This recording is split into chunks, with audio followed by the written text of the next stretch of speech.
Welcome to my talk. My name is Thorsten Liebig and I want to talk today about openEMS and most importantly, of course, what it is actually, because I'm not sure if you are familiar with it or not.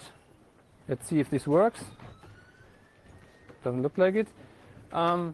Okay, so here's the outline of the talk. So I will start talking about what it actually is. A little bit about the interfacing, because that is, I guess, most important for the most people in this room. And then I will give a short status and outlook. So what is openEMS? So openEMS is a free solver, of course, for electromagnetic fields. So you have magnetic fields, electric fields. And what you can do with that is you can simulate RF devices. For example, antennas or filters, transmission lines, everything like this.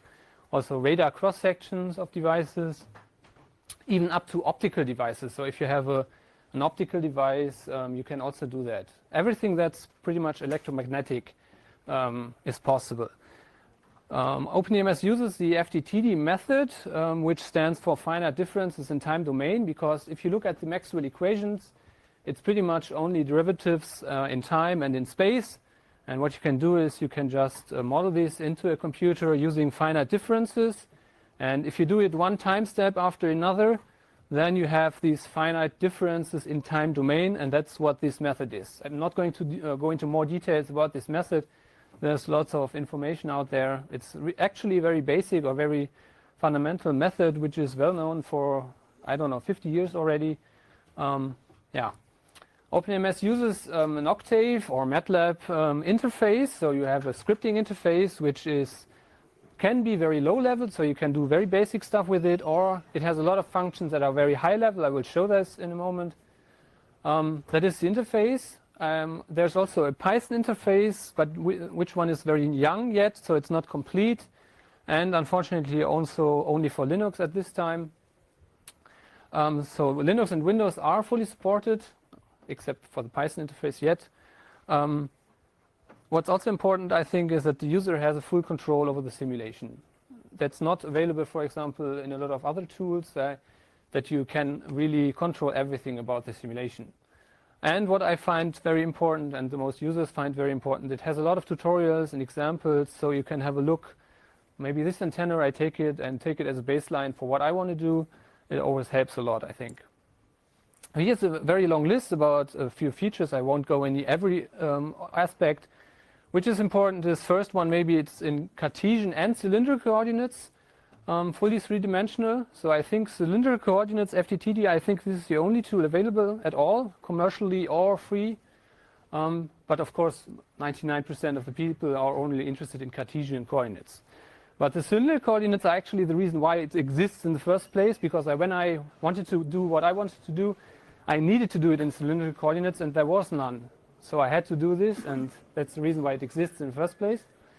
You can create models with cubes, cylinders, polygons, and other primitives if you want to, but you can also import other CAD data, mostly in STL format, for example, for three-dimensional models. You can have SMD lumped elements like resistors, capacitors, can include it already in the simulation. There's a small circuit simulator included as a Octave, pretty much functionality, very basic. But you can also export a touchstone and include it in your favorite circuit simulator if you want to. It has support for human body models. Again, that's what I needed at the time. You can have dispersive materials, which means frequency-dependent materials to some extent. You can have a look at all the fields in time domain and at certain frequencies if you dump them onto your disk, which you have to be careful to not fill it in no time. You can do remote simulation, so you can set up your simulation on your computer and send the working task over the internet to wherever you want to get the results back later, which is also very nice. What would a typical script, working script look like? Usually you have some header with some constants and everything. You have your FDTD setup part. What pulse do I want to set up for excitation? And what is the boundary conditions? Then you talk about the CAD model. So I import some structure or I define it myself using the interface. And then you set up your FTTD mesh, which is, I think, the most important step, but also the one with the most experience needed, because I think the CAD part, it's clear, it's easy, but to get the meshing right is important and difficult. You have to have experience there. You set up maybe some dumps that you want to do, so your fields, what you want to record. You run the simulation and you do your post-processing and figure creation. But I think the best way is, I will quickly show it, a very simple example. It's one of the tutorials. I hope you can read it. Maybe I can increase this a little bit. No, I can't. But you can see here in the top part, there are some setups, as I said, some constants defined here. And then you have here the FTTT setup with your pulse, which pulse you want to set up, your boundary conditions. Then here you can see I set up the mesh. Again, this is a tutorial that is also online, so you can have a closer look at it if you want to. The important part is these smooth mesh lines, that you have a smooth mesh. Then down here is pretty much the part where you set up your structure. So you can see I define a material, which is the Rogers material substrate, and I define it as a box, which is just a cube pretty much for my substrate. And that's it already. So I have my substrate, and here I define a metal, which is going to be my trace, and then I have my MSL ports, which is doing the very high level, so doing the trace of the line, it's doing the excitation, it takes care of the voltage and current probes, and all that is included here. Of course, you have to read a little bit how this interface works, but then it's really one line. And again, because of all the tutorials, it's usually, oh, where did you do it? Ah, there, and I can see how it works. That's how you do it usually. I set up some dumps. This is this part here, and then I write the file and have my tool to view the structure, and then I run it. And here in the bottom part, I have only the plotting. So this is a small filter. It's 90 lines of Python code with already lots of documentation. And if you just run this script, then you can see first off, you can see the structure. This is the tool to view it. Yeah, you can see here your line. And if you look from top, let me hide the Rogers material, then you can also see a little bit the mesh, how it is more dense for your line and a little bit less dense in the surrounding. But you also have to make sure that you have enough lines in the free space for the wave. So at least 15 lines per wavelength is kind of the rule of thumb here. But where there's more detail, you need more lines. And if you close this one, then it will run. So you can see a few information here. So the time step is 0.2 roundabout picoseconds, a very small time step, of course. The excitation is about 0.8 nanoseconds because it's a 7 gigahertz pulse. It's very short, of course. And then you can see that it's running. It should be around 40 seconds here. But you can see the excitation is about 5,000 time steps, so it's already done now. And so now the energy should go down. It has to, of course, dissipate somewhere. And once it's dissipated, the simulation stops and openEMS will create a figure.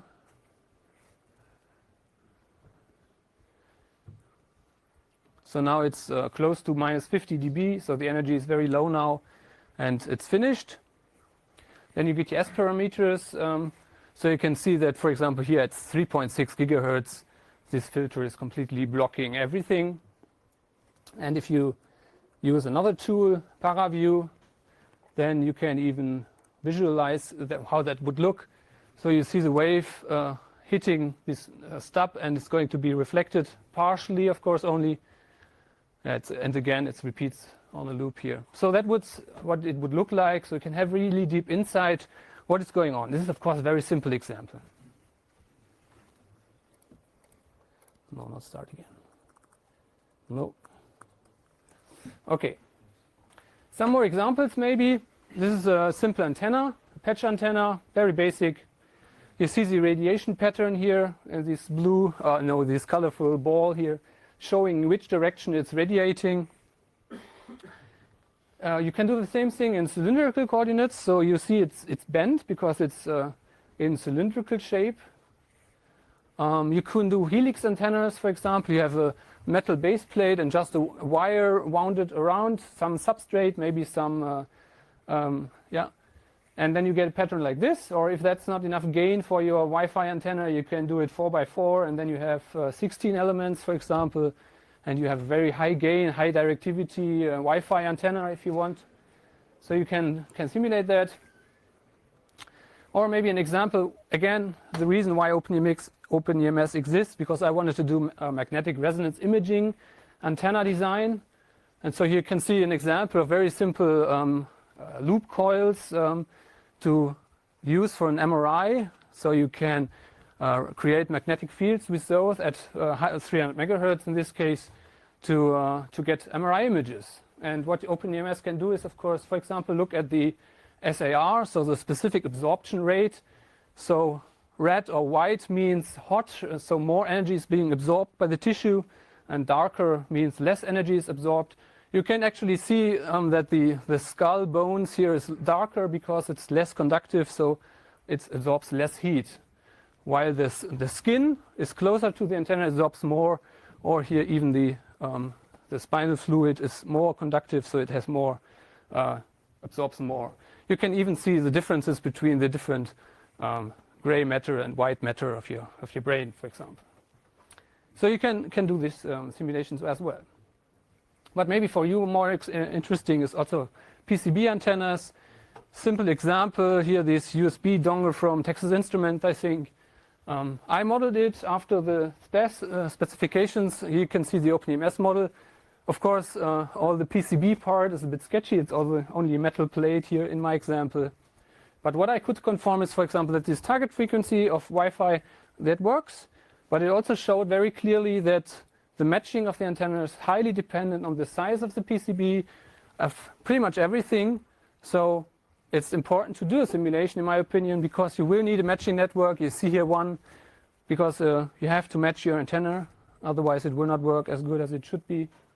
And so simulations like this is important. And that brings me to the second part of this talk, which is interfacing. So what do I mean by this? We have this electromagnetic solver, openEMS, for example. And you all know a lot of PCB editors, designers. And it would be nice to combine those, I think. So you have to have the capability to simulate trace PCB antennas, to simulate filters, transmission lines, for example, like in this example from a spectrum analyzer, where you see a lot of filter here. It would be nice to just export it to openEMS, for example, and do a simulation on it. Does it work in the frequency I want? But the problem is that this link between these two worlds, electromagnetic simulation and PCB simulation or PCB design, in my opinion, is very weak, and that could be improved on. There are some tools that already do this or try to do this. So the first one I want to introduce here is Hype2Math, which is quite a long time ago already that it was developed and is still active supported. So it converges the hyperlinks format, which is a commercial format, into a script that openEMS can run. So whatever packages can export this format, you can use this tool to convert it to openEMS pretty much. There are also a few examples with it, so you can see how it works. It's already shipped with openEMS, so if you download it, it's already included. There's this PCB R&D editor, which is also a PCB editor. These guys are also working on an exporter to openEMS.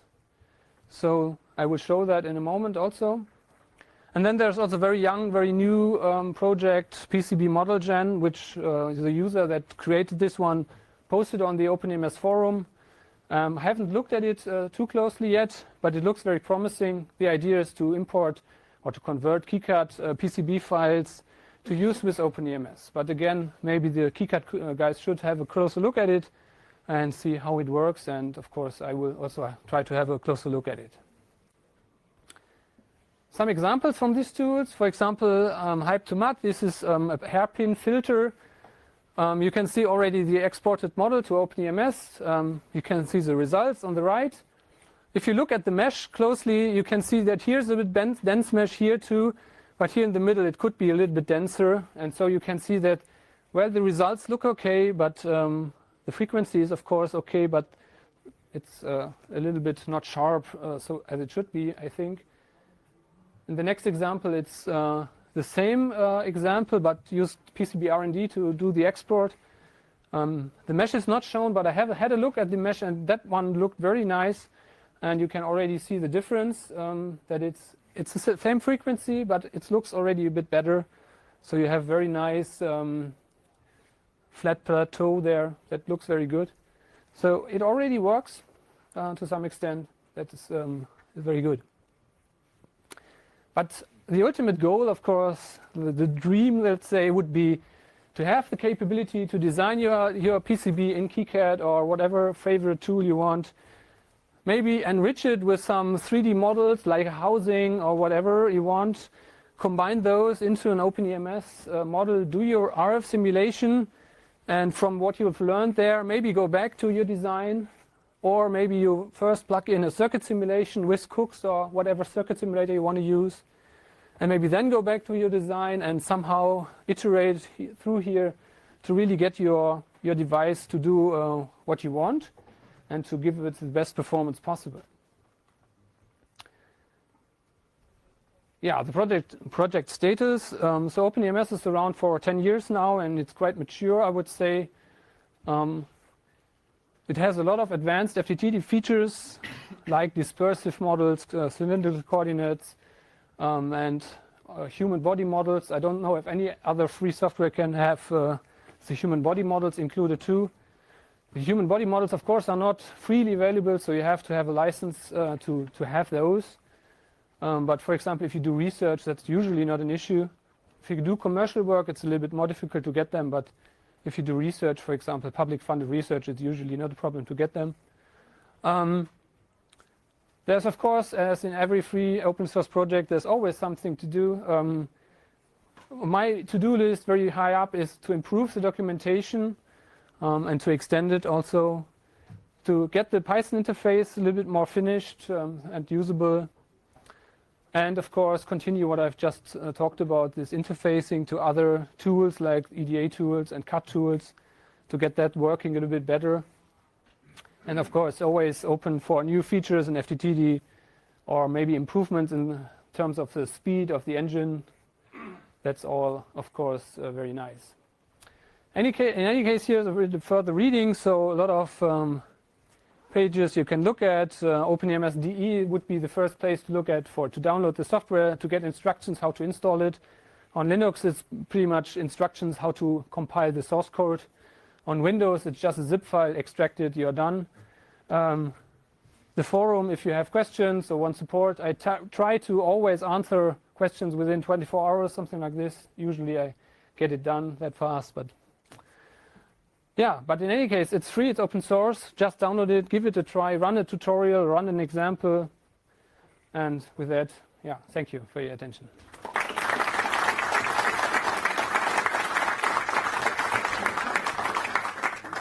Okay, questions? I have one. What would it take if I want to extract a full board? I have to label all the ports and run the extraction and mesh it, or how would it be the approach? So the question would be how to export the structure and what do you need? I want to extract the scattering matrix for a full board, for instance. I'm doing signal integrity analysis. I want to do all pins. I want to have mapped the relationship between the pins. So the question is, what do you have to do if you want to have a full board with all pins and everything exported and analyzed? The first thing is, of course, to extract your model. That's clear. All the traces, for example, as polygons and substrates is easy. Then what you need to do is you have, for each pin, let's say, you have to have a port. And this port has to be, one has to be excited or the other has to be passive, so that you have like S21, S31, S41 and so on. And then you have to excite all the other ones, like the port 2, and then you get port S12 and 22 and so on. So you have to iterate through all of these ports. That's what you have to do. And if you have one port, that's one simulation. If you have two ports, that's already two simulations and so on. Of course, you can define, okay, I'm not interested in the excitation of that port, so you can keep it passive all the time. You can reduce it, but that's pretty much what you have to do. Export your structure and then put ports wherever you need them and do the simulations. And then you can export a touchstone, for example, with all this information and run it in your circuit simulator, for example. Yeah. Can it be misused for thermal simulation? Have it been used for thermal simulation? No. I think it could be. The question was, can you use it for thermal simulation? It's not included, no. So you can calculate the SAR, so you would have the information how to heat up your structure, for example, but there's no thermal solver included, no.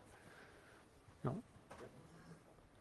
Does the solver support like lossy magnetic cores, like a ferrite core? The question is if it supports lossy materials like ferrites, right? It supports losses, yes. You either by just applying conductivity to the structure or by using the dispersive models. Ferrites is a different story because it's quite complicated. If you don't have a hysteresis, it's possible, which is nonlinear. So if it's a linear material, yes, you can do it.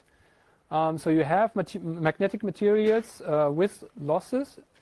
And you can, of course, also use dispersive models for it, Drude or Debye or anything like this, but not with hysteresis. That's not possible. Everything that's linear, yes. Everything that's nonlinear, no.